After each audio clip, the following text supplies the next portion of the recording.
Hello everyone, it's Sandra and welcome to Empties and New Products, my favorite type of video to film, and it's one of your favorite videos to watch. Every time I do it, you let me know that you really enjoy this format. I've been doing it for years, and why stop? It's the video that I do every couple months or so in which I share with you the products that I have used up and the new products that have taken their place. And I went into Sephora in person for the first time in almost 2 years. I love online shopping, but I forgot how fun it was to just kind of explore. So I did buy some stuff, felt really good. I did use up some stuff, which always feels great. So yeah, let's get started. I'm starting with makeup. I do have some skincare empties, but let's start with the fun stuff. The first thing is a foundation that I used up, and it's the Clé de Peau Radiant Cushion Foundation. I use this in shade 020.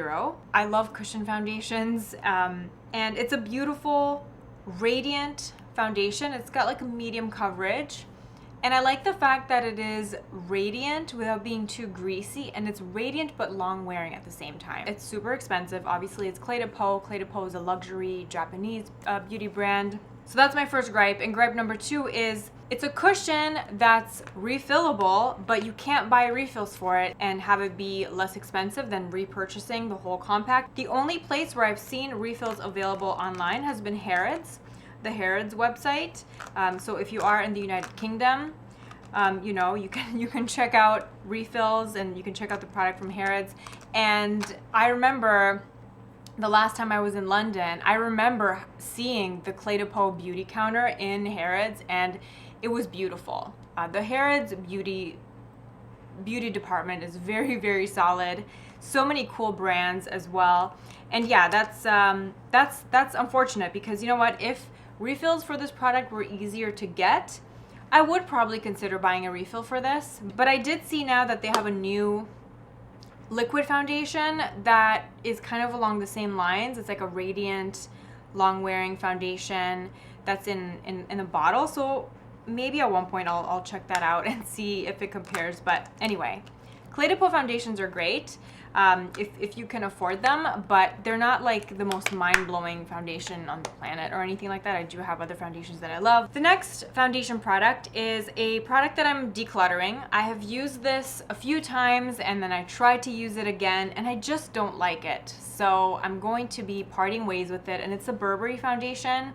It's the Burberry Matte Glow Foundation, and I just don't love it. It just doesn't look good. Even if I even tried mixing it with stuff, and usually I can salvage a product by mixing it, but even mixing it, I still didn't love the results. And you know what? Life is too short to wear crappy foundations that don't make me feel good about my skin. Like, that's not the point of foundation, you know? It just wasn't even fun trying to make this work. For me, the standout Burberry beauty products were always lips and eyes. I also like the blushes, except that they're really, really heavily fragranced. But for me, like, lips and eyes were always the stars of the Burberry beauty brand. Now they're kind of rebranding. They're changing the font and they're changing the packaging a little bit. And I'm not sure if more foundations will be in the future for Burberry Beauty, but this just did not do it for me. I'm still kind of on a foundation ban. I'm not letting myself buy any new foundations until I use up some of the stuff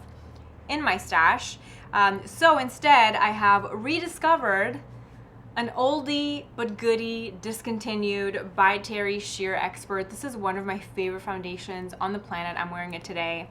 Really hurts my soul because this is discontinued. I'm not gonna go on too much about it, but I had some backups of this. I did purchase a new primer and I'm very, very excited about it. I bought it because I saw one of my favorite makeup artists on Instagram, Andrea Ali. She has been using it this summer, and her and I think her skin is more dry than mine, but we do tend to like a lot of the same base products. And she has been using this Makeup Forever Shine Control Primer just in the areas of her face, like on the T-zone, in which she experiences more oil breakthroughs.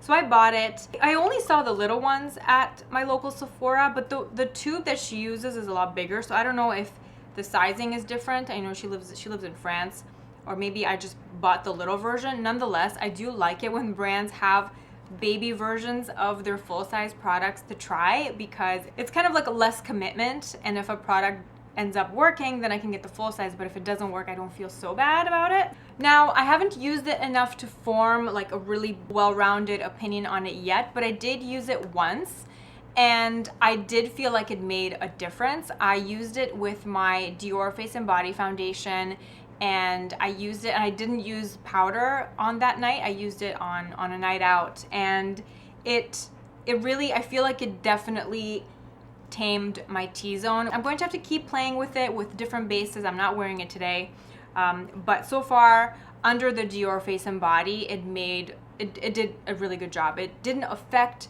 the way my foundation applied on top, which I really liked, and I only used a tiny amount, just kind of in those areas, in my trouble spots. And yeah, so far so good with this. I'll definitely keep you posted. Next up, we have a bronzer that I used up, and this is part of my project pan for the year, so it was kind of bittersweet because this was a limited edition product. I'm just happy that I have kind of met one of my project pan goals for 2021. And this is the Clarins SOS primer in shade 06 bronze. Now, despite the fact that it's called a primer, I never use it as a primer. I only ever used it as like a liquid bronzer, and it just gave the most beautiful, subtle, warming effect to the skin. I really enjoyed this. This was a great product, but I am happy to finally have used it up, and I'm happy to be able to try something new because I've been using this for like 2.5 years. I think it was in my project pan for last year too. It definitely took a while for me to use it up, but I enjoyed it, but I am happy to get to try something new. And the new liquid cream bronzer in my life was actually sent to me in PR, and I'm really happy to have received it because it kind of came at the perfect time, and the color is so good. It's the new Jouer bronzing stick. It's a bronzing and highlighting stick. So one side is like a matte bronzing stick. This is in the shade Sunset. This color is so good. They have 3 shades. This is kind of like the middle shade. This is the shade Sunset, which is a really beautiful kind of contouring bronzer shade. Kind of reminds me of the color of the Huda Beauty Tantour. And I love a contoured bronze, especially this time of year. Kind of reminds me of the effect that I get with the Marc Jacobs bronzer as well. So this is the one side. This is the Sunset side. And then there is the Skinny Dip side, which has this beautiful shimmer to it. I like that it's a highlighter, but it's not like blinding. Kind of reminds me of Becca Opal in terms of tone. It's a really nice finish. I love this color combination. It's not a color combination that I would be able to pull off in the dead of winter. It's definitely like a summer colorway for me, but I really, really love these tones. The next empty that I have is this Hourglass product. This is the Hourglass Veil Retouching Fluid. I use this in the shade Natural, and I have had this for a long time. I hadn't been using it too much when COVID hit because this was more of like a touch-up product. It was a really interesting product that kind of served a purpose in my collection at the time, because if I would be out and about all day long and my face would kind of my foundation started to kind of look a bit dry in some areas, mainly around my mouth, around my nose, after a long day, and if I didn't have time to kind of go home and do my makeup all over again and kind of go out again, this was a really great product to kind of rehydrate those areas. You would just kind of dab them onto those areas and then go over them with your finger, and it kind of just helped kind of rehydrate and reinvigorate my makeup. But I wasn't using it, obviously, with the pandemic and working from home. I'm still working from home. I wouldn't repurchase this because it just doesn't really serve a purpose in my makeup collection anymore. But I did kind of focus on using it up this year just because I knew it was getting old. And it is a really nice product. It's essentially like if you mix a concealer, like a sheer concealer, that's kind of an oxymoron, isn't it? Like a lighter coverage concealer mixed with like a little bit of like a Charlotte Tilbury Flawless Filter. That's the kind of look. It's like it gives a bit of coverage, but it also gives some luminosity to it. The most similar thing I have to this in my collection right now would be the Giorgio Armani Luminous Silk Concealer, which I actually prefer because it's not quite as dewy as the Hourglass, but still has a beautiful luminosity, and it has a bit more coverage. So I can use this in the same way that I used to use the Hourglass and kind of get the same result. But I prefer this because it has enough coverage for me to be able to use it as a concealer under my eyes every single day. My next empties are setting sprays. I used up my Clarins Fix Makeup setting spray, which I love. This is kind of like my year-round go-to makeup setting spray to kind of help tone down the look of powder on the skin. If I over powdered, if I just want my skin to look fresh, this is a go-to of mine, and I've been purchasing it for a long time. I repurchased it, so I always have this in my makeup collection. And then I also used up a little Urban Decay All-Nighter. This is my go-to setting spray if I really want my base to last a long time. An excellent summer staple, especially for me with more oily combination skin. And I did repurchase the Urban Decay, this time a bigger bottle of it. I feel like these two kind of do what I need them to do, and I've been just buying them for 10 years now. They've kind of been in and out of my life. The next empty that I have is a makeup empty, and it's a rare one. It's a lip gloss empty, and I very rarely use up an entire lip gloss. So I used up the Too Faced Lip Injection Extreme Lip Gloss. I think I mentioned this in one of my vlogs. I love a plumping lip gloss, and I like to have the option of a plumping lip gloss in my collection. Like, I always have one laying around, and this was really great. It definitely gave me a nice plump, and it had a very beautiful, like, sheer reddish, like it was like a warm red tone to it. And the new plumping lip gloss in my life is the Fenty one. I just had to have it. It just looked so good. I was so curious about it, and then when I used this up, it was the perfect opportunity. So I bought the Fenty Gloss Bomb Heat. The color is Hot Cherry. It's the only color that they have available in the hot, spicy plumping formula. This is what it looks like, and I absolutely love it. I like this more than the Too Faced. In terms of like the gloss quality, it almost feels like the Clarins lip oil, but it has like a warm cinnamon plumping effect, which I really love. I'm not wearing it today, but I am going to swatch it for you. As you can see here, it's like this really pretty pinky red, and I've just been loving this with a bit of lip liner. No matter the lip liner, this just kind of seals it all in, and I've just been enjoying it wearing it with lip liner. The scent is really nice too. It's like fruity with a hint of cherry, but it's not overpowering. Actually, let me put some on. I'm not wearing lip gloss today, just so you can see the kind of effect. It's still sheer, but it just gives the most beautiful kiss of color to the lips. Next up, I used up another product from my discontinued beauty product graveyard. This was my favorite brow gel for a very long time. It was the L'Oreal Brow Stylist Plumper, the original one in the blonde color. And yeah, unfortunately, this was discontinued a few years ago. I had just kind of stocked up on them. I still have some left. I've kind of been willing to dabble in the world of tinted brow gels again, and two women that I follow on Instagram whose beauty recommendations I absolutely trust, Fumi Monet and Village Makeup. I'm going to link their Instagram profiles below. Anyway, both of them have been raving about the Kosas Air Brow, and I was sold. I was like, okay, I got to see Kosas in person for the first time at Sephora, and I got to kind of look at the colors, and I bought the color Soft Brown. This is what Glossier Boy Brow wishes it was, essentially. Like, it just kind of does everything. I love the color. It deposits such a good amount of pigment. I'm wearing it today.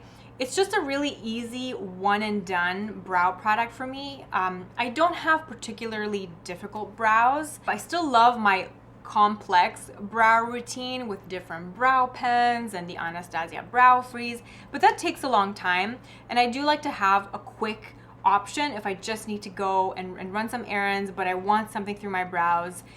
The older I get, the more I'm into brows. I never used to really care about my eyebrows that much, but now I feel like if I don't have product through my brows, like I would, if I had to choose between mascara and brow gel, I would 100% choose brow gel. So I like the hold, and I like the pigment. I love the color, and it's a little bit lighter than my natural brow color, but it's not too red.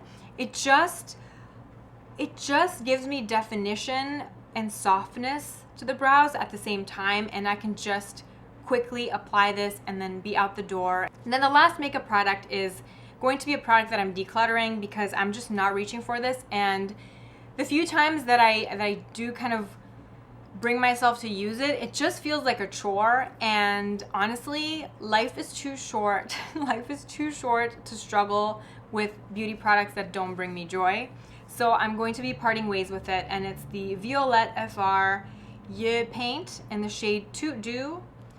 Beautiful color, but this formula is just not my favorite. It's not easy to work with, and I just have other eyeshadows in my life that kind of give me the same effect, but with less headache. So this is just extremely, extremely pigmented, and you have to work really fast in order for it to look good, and it can get patchy quickly, and it's just not my favorite. And if I just want this type of eye, honestly, the Tom Ford Abyssinian cream eyeshadow kind of does the same thing. I mean, it's not exactly the same. The tones of the browns, like the tones are different, but if this is the kind of look that I'm going for, just like a matte brown smoky vibe, I will always pick the Tom Ford over this. All right, so the hands are clean, and it's time to fittingly transition to skincare. I used up 2 cleansers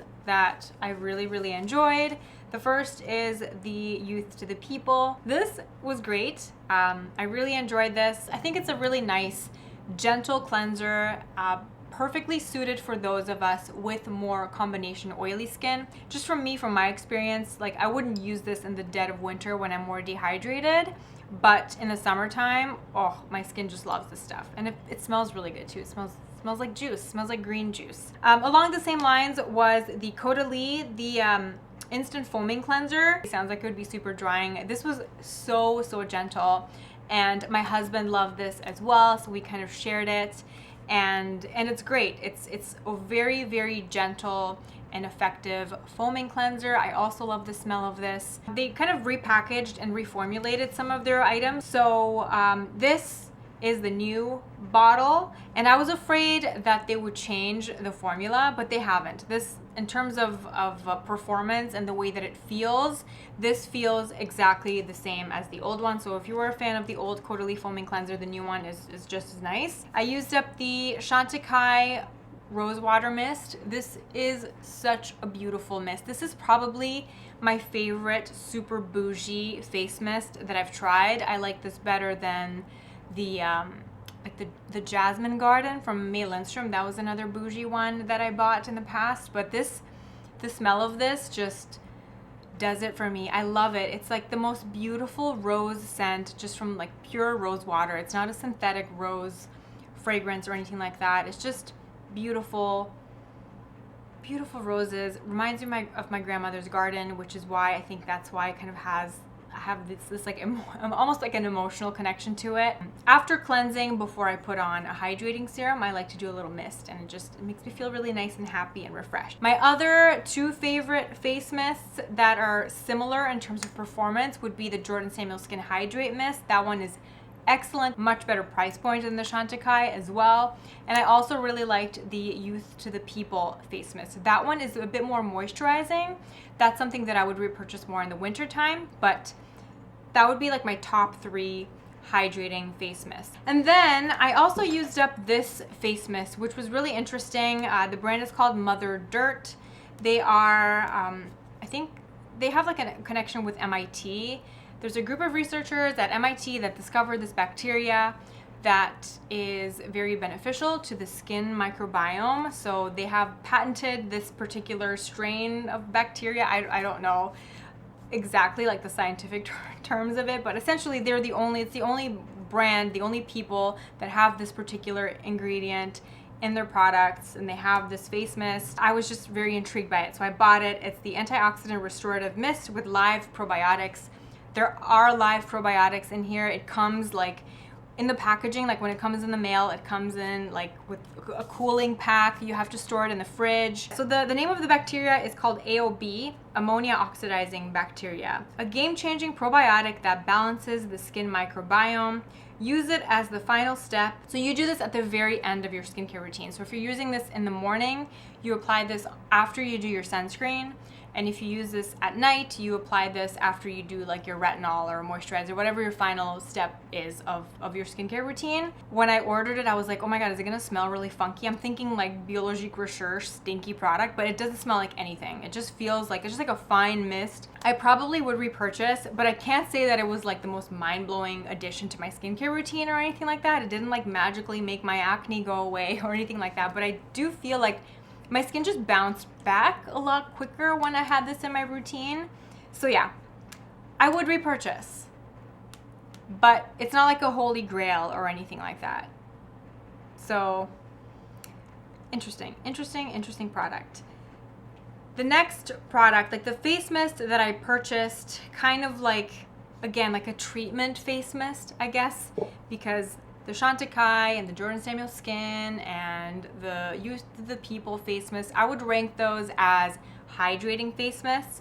This is like a working face mist. This kind of has more to it. The other working face mist that I purchased has been the Tower 28 SOS Daily Rescue Facial Spray. This is another product that I've been tempted to buy after seeing it on a woman that I love to follow on Instagram.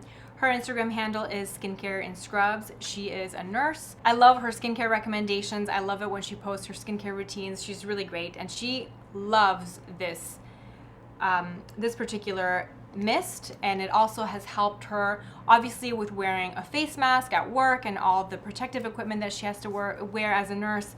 Her skin can get irritated. She's also quite acne prone, and she just kind of swears by this spray to kind of help tone down any irritation. So I was very intrigued. Again, I bought the little travel size when I was in Sephora because I wanted to give it a try before I commit to the full size.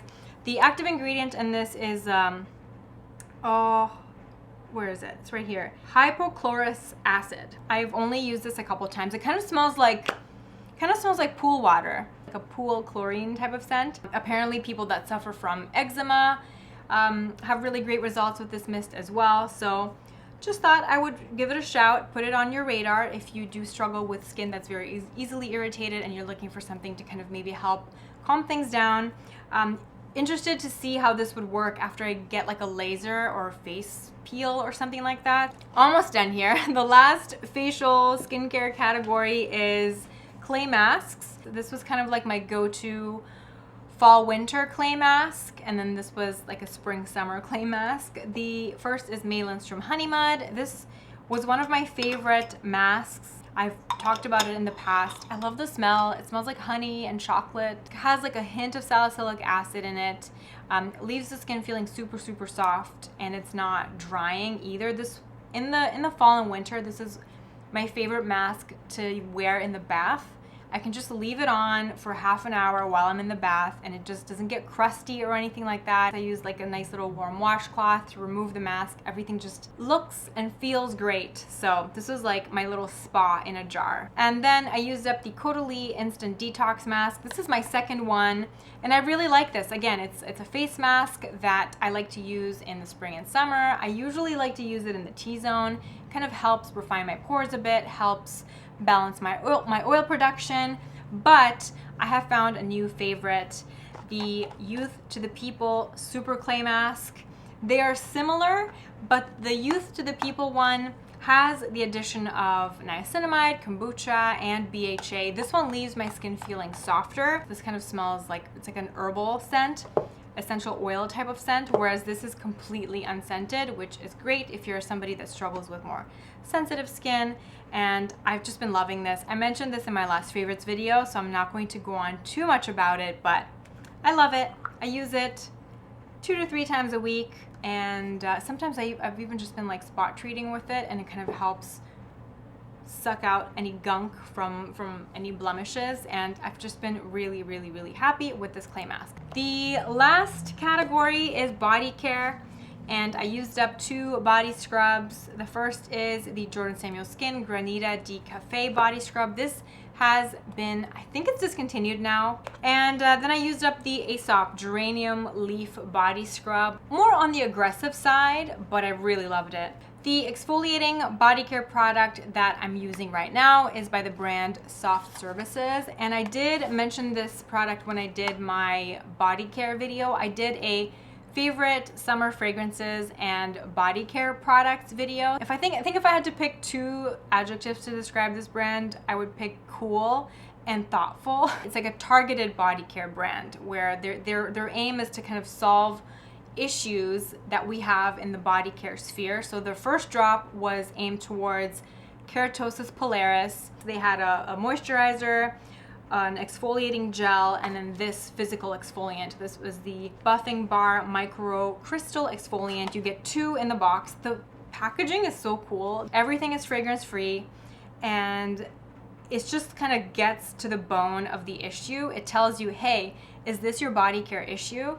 These ingredients will work for you and they will help combat this issue, and this is why. I have one that's obviously in the shower that I'm using, and it's just like essentially a bar of soap. It's got, you know, some little scrubbies in it, and the scrubbing particles are magnesium oxide, and it just really kind of helps keep my ingrown hairs at bay, and it also helps me with the patches like on the backs of my legs and the backs of my arms that are more prone to keratosis pilaris. So shout out to Soft Services. I really like what you're doing. I think it's really great. And that concludes my video. Thank you so much for hanging out with me. I feel like this is going to be a rambly one. Let me know what products you're loving, what you're eyeing in the comment section below. I'll be catching up with you down there.